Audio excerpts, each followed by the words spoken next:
Are your landing pages not converting well? Well, you are not alone. A lot of e-commerce brands are losing a lot of sales because their pages are not turning visitors into buyers. And in this video, I'm going to share with you 7 strategies that you can apply that will help turn your landing pages into money printing machines.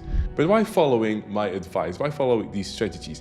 Well, for the last 8 years, I've been working with more than 60 brands to optimize their landing pages. So if you want to have results like this, or this, or this, then watch this video until the end.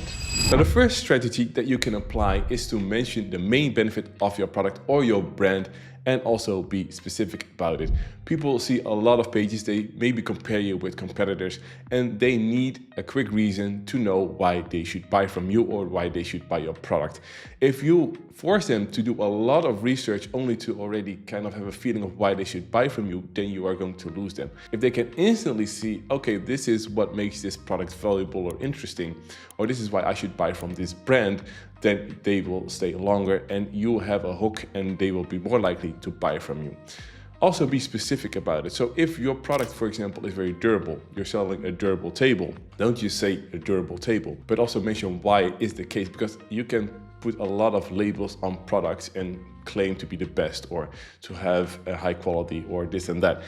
And people, they are feeling a bit skeptic about it. They need to know the argumentation, they need to know the reason behind it. So if you say durable table because it's made of high quality solid wood, then they also immediately know why you're making that claim. So it's very important to be specific about it.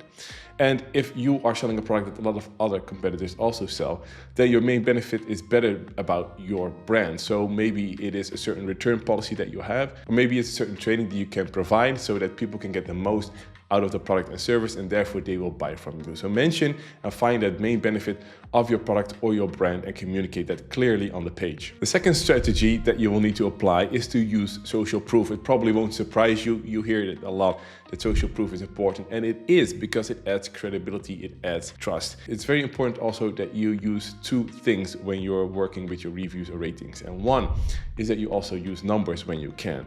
So if you have, for example, 200 5-star reviews, mention how many you have, because that adds some credibility. It also shows, okay, so many people, like 200 people, are satisfied with this product. Or if you haven't collected a lot of reviews yet, you can also look at how many people have bought your product. So if, for example, 10,000 people have already bought your product, or 5,000, you can say you have so many happy customers, and it also will add some credibility. And a person will think, okay, you know, I'm not the first stupid person that is going to trust and buy from this brand and going to be burned by a very bad quality product, because already 10,000 people bought from them, so they must be good. So that is really important to have. Now, the reason why not a lot of brands or not all brands use reviews and ratings is because they don't have them and they didn't get a lot of response, and it kind of fizzled out, or they feel awkward about asking for these reviews. But I can tell you, if you're not collecting reviews yet, stop what you're doing right now and do it. Start from day 1, collect them. Even if you send it out to 100 people and you get only 2 reviews, at least it's something, you know? You need to start somewhere, and it's really important to have those reviews, to have those testimonials. For example, for a certain client, we just put 1 quote above the folds that showed the satisfaction of a customer with the product, and that increased their conversion rate. You can see it here.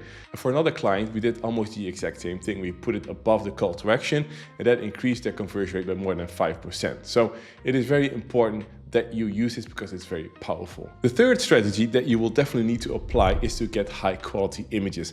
And I don't see this often enough with e-commerce brands, and I sometimes get the reason that they don't have the product in stock. And then I just tell them, get the product and just buy it yourself, get it and make those images. It is more difficult perhaps if you are a fashion brand and you have collections and they change every so often, because it requires you to constantly make these photos, but it will definitely pay off, because especially if you are a fashion brand, people cannot touch your product. That is a huge gap that there is with the online world. People cannot touch your product.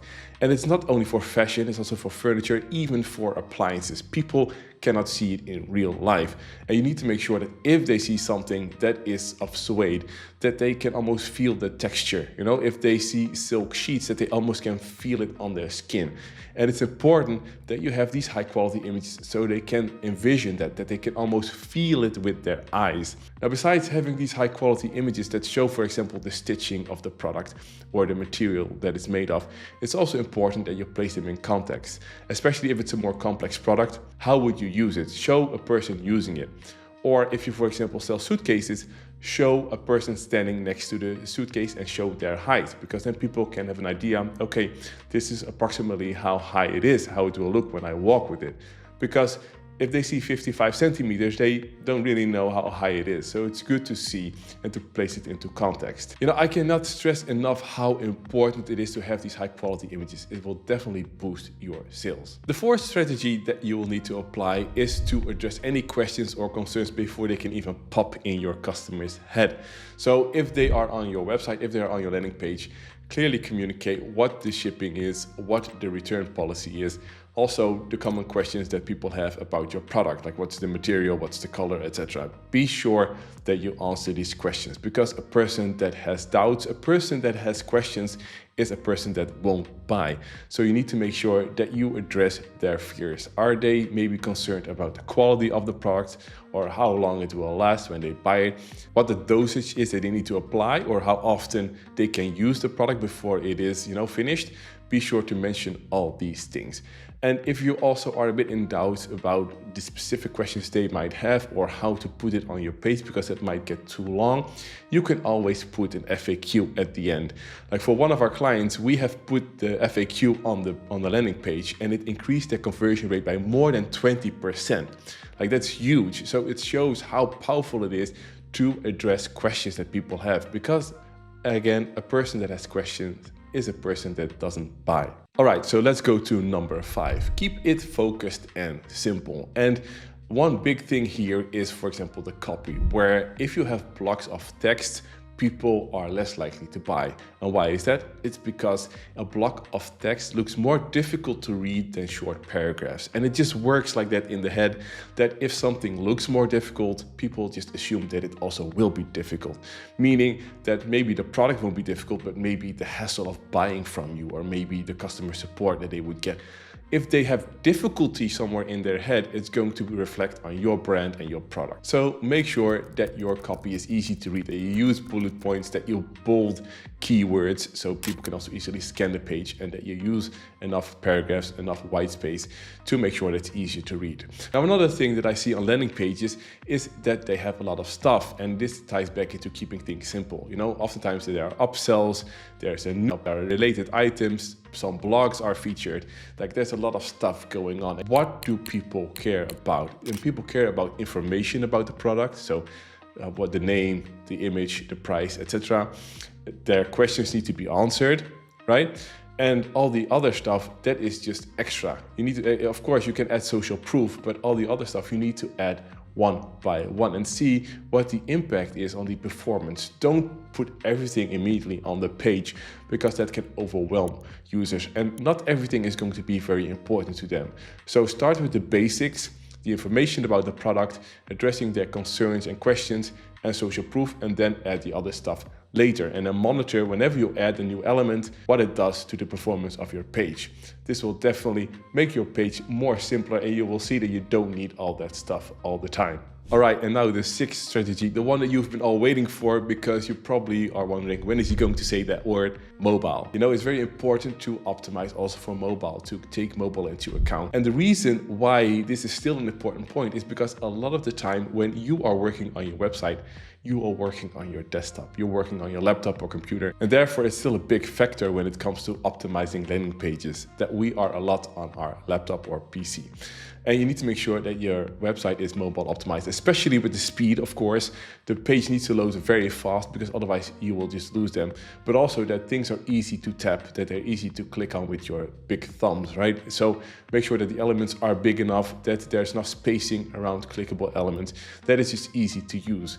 Just open your landing page on your mobile phone and see how easy it is to use. If there's a pop-up with a tiny X at the top, it's very difficult to close. Just use a button that says close. That's much easier to tap, for example. But also make sure that certain things are adjusted on mobile. And I'm not talking here about responsiveness necessarily, but it's also about elements that maybe need to have a smaller size or need to be different when it is on mobile. Because for one of our clients, you can see the example here, we actually reduced a bit the size of their USPs so it takes up less space on mobile, because you don't want to scroll a lot on mobile. People don't scroll that far. So if you make things very big, then it also makes sure that the page is very long, and therefore people will stop and won't see all the important content that can actually motivate them to buy. So make sure that you keep an eye on mobile and that you really optimize specifically also for that device.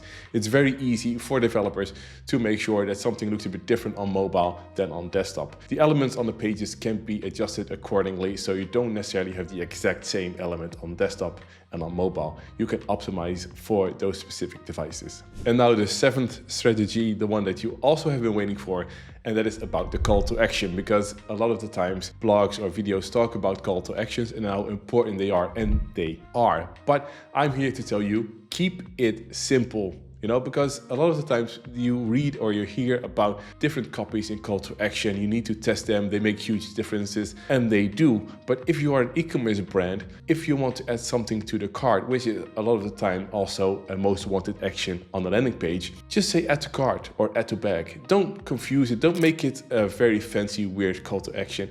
Keep it simple. People know what it means, people know what it does, and that is fine. If you have a different kind of landing page that is not e-commerce based, then tell them what they can expect so that they click there to get their discount or that they sign up to the newsletter. Don't make it too complex.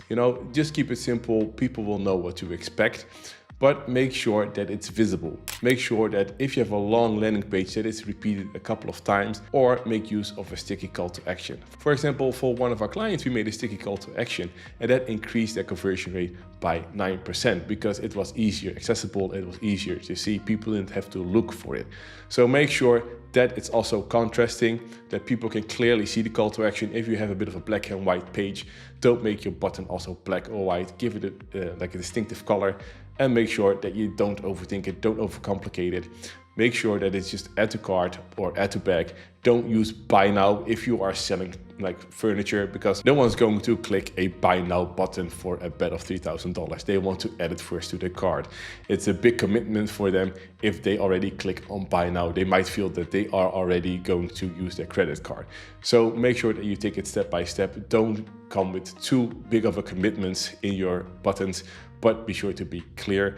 And again, I cannot stress this enough. Make sure it's very clear where to find them and how to click it and how to use it, because there are still a lot of landing pages where either the call to action is only mentioned once or it's not contrasting enough and you cannot see it. Use, for example, the squint test, which is look at your website, squint a bit with your eyes. If the button doesn't stand out, it is not prominent enough. Make sure that you make good use of your call to action, that it's clear, that it's noticeable. That will definitely help you with getting your results. Also, a bonus tip, if you have some very valuable and strong information, just like a good USP that you have, or like very good reviews is also one thing that you can use. You can put it also close to the call to action, because that's where people are going to decide if they're going to buy or not.